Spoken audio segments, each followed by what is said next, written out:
حضرت عمر رضی اللہ عنہ کی عدالت میں قیدی کا لایا جانا۔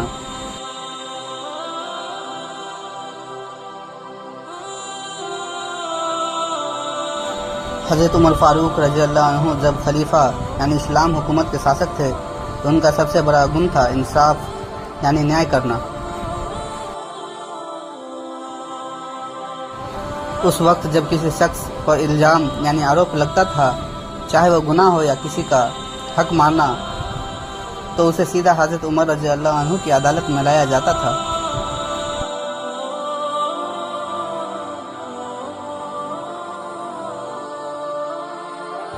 عدالت کا ماحول ایسا تھا کہ وہاں پر کوئی امیر غریب یا اونچ نیچ کا کوئی فرق نہیں ہوتا تھا، سب کے ساتھ برابری کا سلوک کیا جاتا تھا۔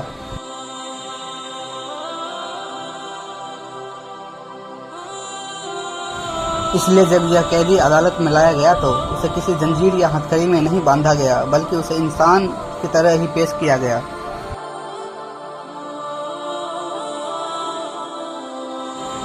گناہ کی تفصیل سننے کے لیے حضرت عمر رضی اللہ عنہ خود موجود رہتے تھے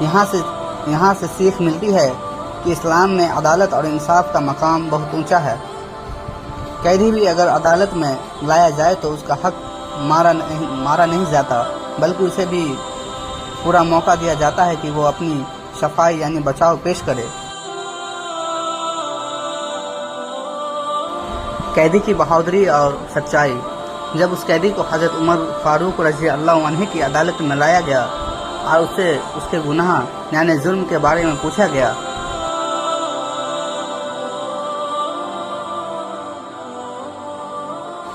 سچائی چھپائی نہیں۔ اکثر انسان سزا سے بچنے کے لیے جھوٹ بول دیتا ہے یا گناہ سے انکار کر دیتا ہے، لیکن اس قیدی نے ایسا نہیں کیا۔ اس نے ہمت دکھائی اور صاف اپنا گناہ قبول کر لیا۔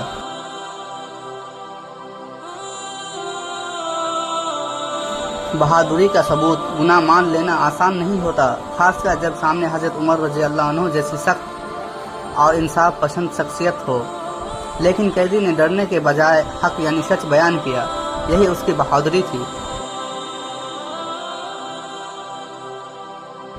ایمان کی جھلک۔ اسلام ہمیں سکھاتا ہے کہ انسان سے غلطی ہو جائے تو اسے چھپانے یا جھوٹ بولنے کی بجائے اللہ اور لوگوں کے سامنے سچ کہنا چاہیے۔ اس قیدی کے سچ بولنے سے اس کی ایمانداری اور اللہ کا خوف صاف نظر آیا۔ حضرت عمر رضی اللہ عنہ کا اثر۔ قیدی جانتا تھا کہ اگر میں جھوٹ بولوں گا تو شاید لوگوں کو دھوکہ دے دوں، لیکن اللہ کو دھوکہ نہیں دے سکتا، اس لیے اس نے اپنی زبان سے وہی کہا جو حقیقت تھی۔ یہ واقعہ ہمیں سکھاتا ہے کہ چاہے حالات کتنے بھی مشکل ہو، سچائی اپنانا ہی اصلی بہادری ہے۔ جھوٹ انسان کو تھوڑی دیر کے لیے بچا سکتے ہیں، لیکن آخرت میں سچائی ہی کام آئے گی۔ معاملے کو غور سے سننا۔ حضرت عمر فاروق رضی اللہ عنہ کی خاصیت یہ تھی کہ وہ کسی بھی کیس کو ہلکے میں نہیں لیتے تھے۔ قیدی کا جرم چھوٹا ہو یا بڑا،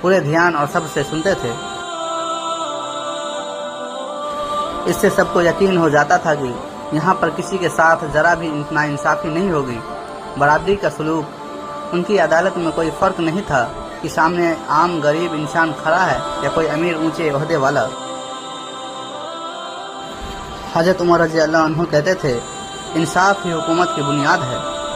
اس لیے انہوں نے کبھی رشتہ دار، دوستی یا دولت کی وجہ سے فیصلہ میں جھکاؤ نہیں کیا، بنا ظلم کے فیصلہ۔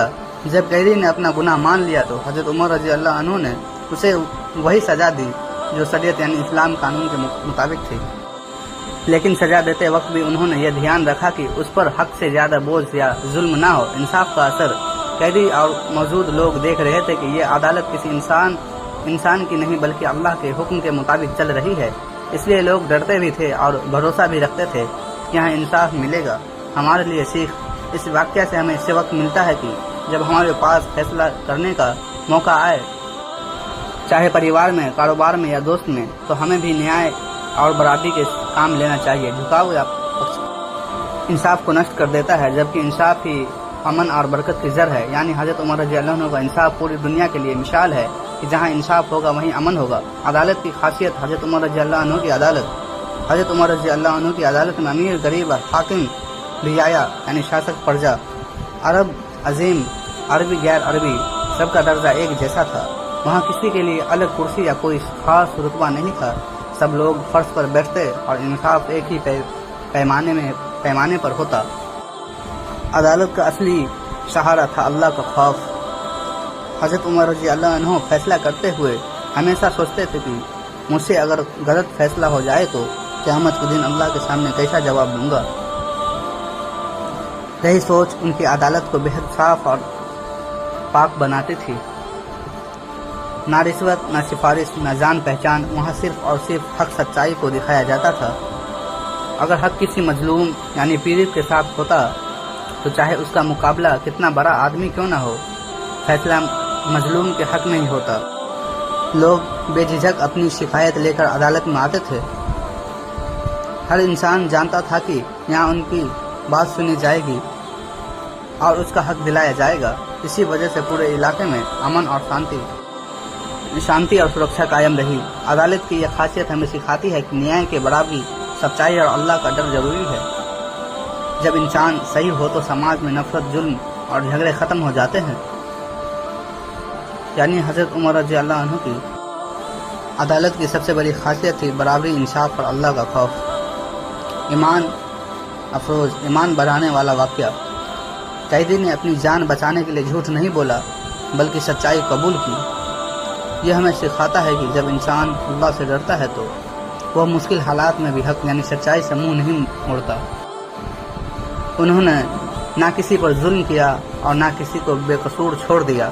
ان کا انصاف دیکھ کر سب کو بھروسہ ہوتا تھا کہ اسلام کی اصل طاقت سچائی اور انصاف میں ہے۔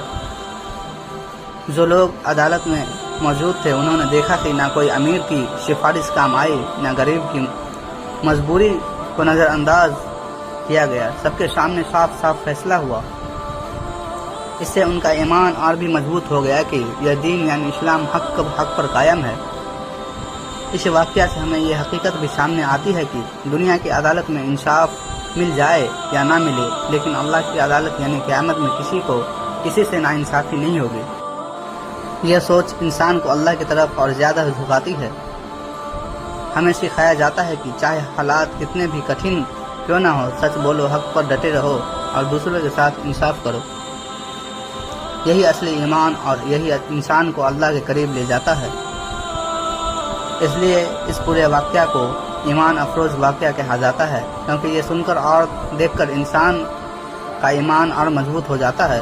تو ناظرین، ملتے ہیں کل اگلی ویڈیو کے ساتھ، تب تک کے لیے السلام علیکم ورحمۃ اللہ وبرکاتہ۔ خدا حافظ۔